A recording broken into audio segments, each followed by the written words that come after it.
Hi guys, welcome to the Traveling Marketer. My name is Marielle and this is where I work these days. It's my own little corner office here in our apartment, but this wasn't always the case. And today is such a nice day that we're going to take you to Waverley Park as I talk you through the job history or the jobs that I had to take before I landed my first B2B marketing gig here in Sydney. So let's go.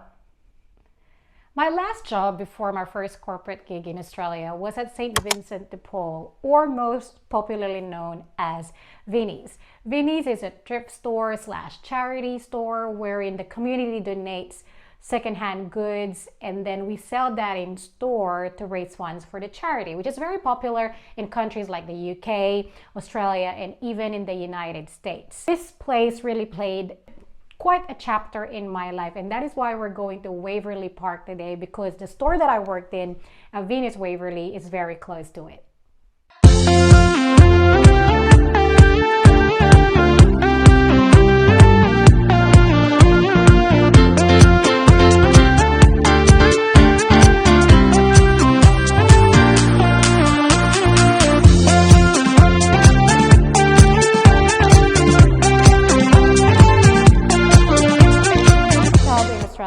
Was working for my brother's Asian grocery store, just like this.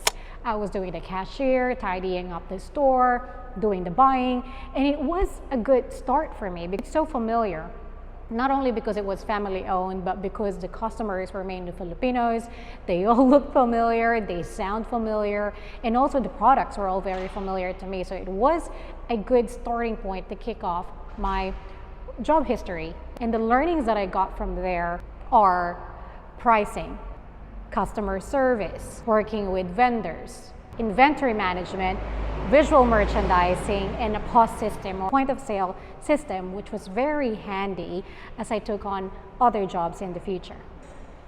I was on a student visa when I first moved to Australia, which means I had limited hours, ergo limited job options. So I did a lot of cash on hand, which is actually totally illegal here in Australia because you're only allowed to work 20 hours with your student visa. And I did that with crust pizza, a lolly shop, you know, those remote lolly store that move from one shopping center to another.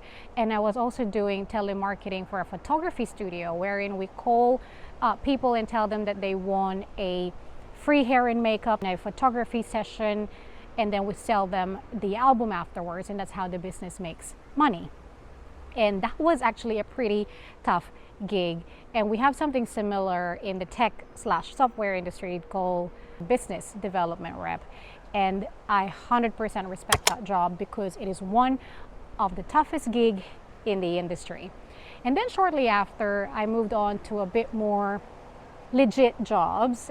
Still casual because of my limited number of hours. I was working for Cotton On, and that was one of my favorites because I love fashion and I have a bit of an OCD, so I was enjoying having to tidy up the whole store. The Filipino community as well in Australia and in Sydney is very helpful. In fact, that is how I got my job at Crust Pizza. My brother knew someone that was working there and he hooked me up with another store because they had a job opening. So just make sure that you get yourself out there and make friends, and everyone will be more than willing to help you out. There are a lot of things that I learned in this chunk of my career. First and foremost, how to make a good pizza. I also learned having a thick skin doing that telemarketing job. I remember all the rude calls that I had. I just powered through it. And with that, I also learned how to strategize to hit my target. I also learned next level visual merchandising and customer service, having to work for a big brand like Cotton On. And of course, just working for a big brand is an experience in itself. This is where I spent most of my pre-marketing life. I was pricing the clothing here at Vinnie's in Waverley, so people would donate their secondhand clothing and I would decide how much we're going to sell that for.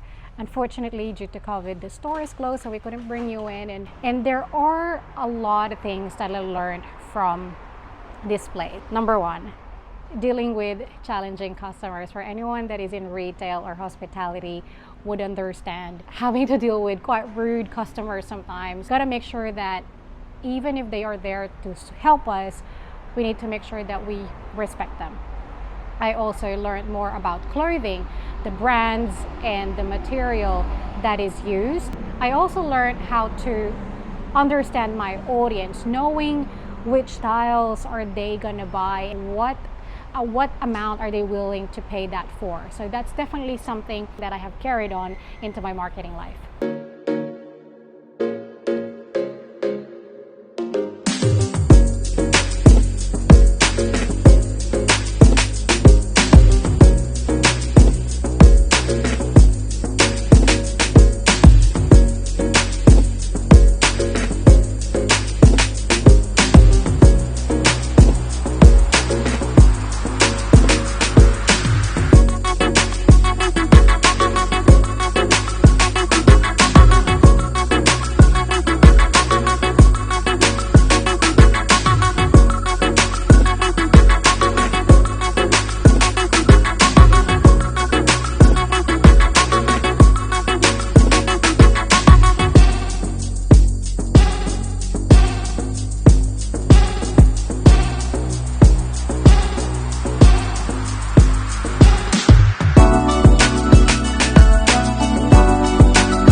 Studying fashion whilst I was working at Venice. I took the cert for business fashion or fashion business at FBI Fashion College. Actually, I will link it up here. There's a story behind FBI Fashion College, and that is where I actually had my visa breach. But shortly after that, I started an e-commerce business with my best friend Denise in August 2012. We called it Miss F. We were importing fast fashion brands from Philippines to Australia. And it really came about from a couple of things, right? There is a bit of a guilt coming from me having to leave the hometown, and by importing products from the Philippines to Australia, I was generating jobs in the Philippines. And I was, and still am, very passionate about exposing Philippine-made products to the international market. But unfortunately, we did not insure the business and we got robbed. All our stock, well, majority of our stock were robbed from our storage, which was the storage of Denise's apartment. And we were just really paying off and buying stock as we get paid. We decided to just let go of the business at that point. And to be honest, we couldn't really compete with the fast fashion brands here in Australia anyway.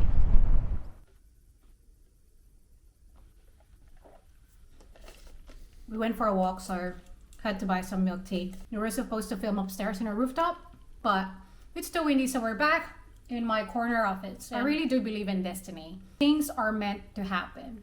Whilst I was at Venice, I did get my permanent residency, and shortly after, I think about a day, or even not the same day, a recruiter called Proforce called me. They tried to place me before, but because I was on my student visa, they couldn't find me a job.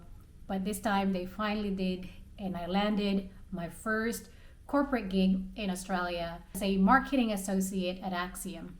Axiom is an American data company, and the office was in Piermont.